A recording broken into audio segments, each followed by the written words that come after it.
Mesdames et messieurs, bienvenue sur cet nouvel épisode des actualités politiques. N'hésitez pas de vous abonner à la chaîne et à activer la cloche de notification pour ne rater aucune de nos prochaines vidéos. Nous allons parler aujourd'hui des 49 militaires ivoiriens interpellés à leur arrivée à l'aéroport de Bamako, d'une conférence de presse sur la politique française en Afrique interrompue au Burkina Faso, et on termine avec les frontières toujours en fermeture entre le Mali et le Niger.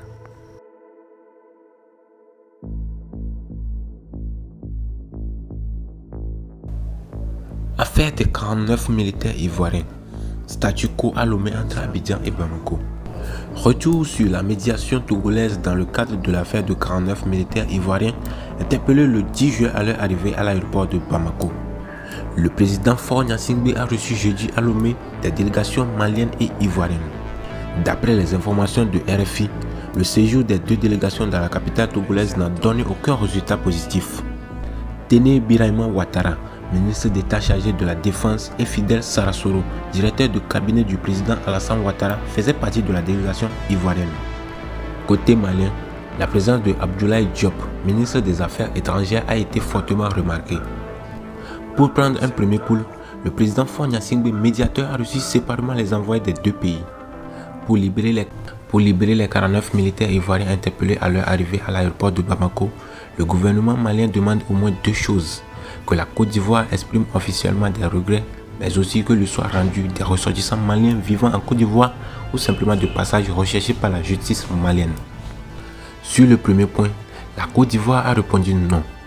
Et sur le deuxième point, Abidjan a évoqué la séparation des pouvoirs législatifs et judiciaires. La médiation a tourné court. Pour le temps prévu, il n'y a finalement même pas eu de communiqué final sanctionnant la fin de la rencontre. Selon un témoin, les Ivoiriens ont quitté Lomé furieux. Mais dans l'entourage du président togolais, on confie qu'il poursuivra ses efforts afin de trouver une solution.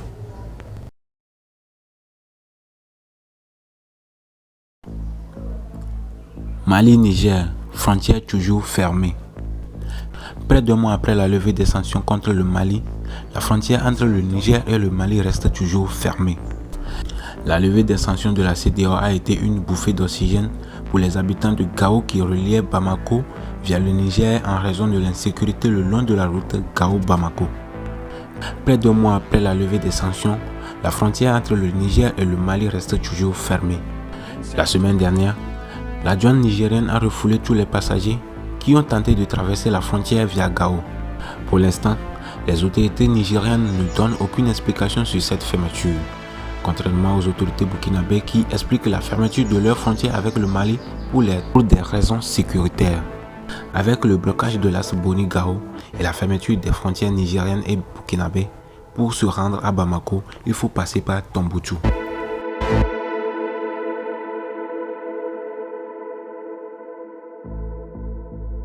Burkina Faso.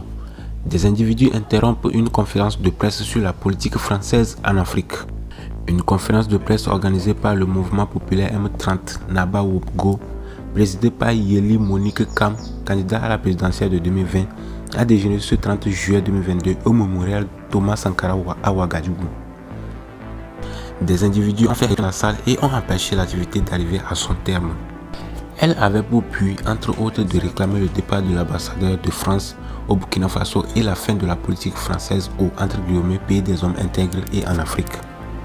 Pourtant, le mémorial a été la dernière cartouche devant les difficultés que, la Inanga de l'éducation a rencontrées pour trouver une salle où tenir son activité.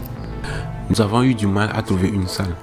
Partout où nous sommes passés, lorsqu'on décline l'objet qui portait sur le rejet de la politique française au Burkina Faso, la salle nous a été refusée, a-t-elle confié à Faso 7. Au Sénégal, le contrat avait pu être conclu et les frais de location payés, a-t-elle affirmé. Cependant, 2 jours après, il nous appelle pour nous dire « Venez prendre votre argent, sans motif », a-t-elle révélé.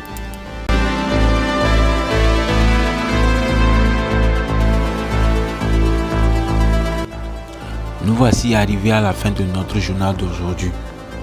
N'hésitez pas à liker et à énumérer vos points de vue dans les commentaires sur cet nouvel épisode.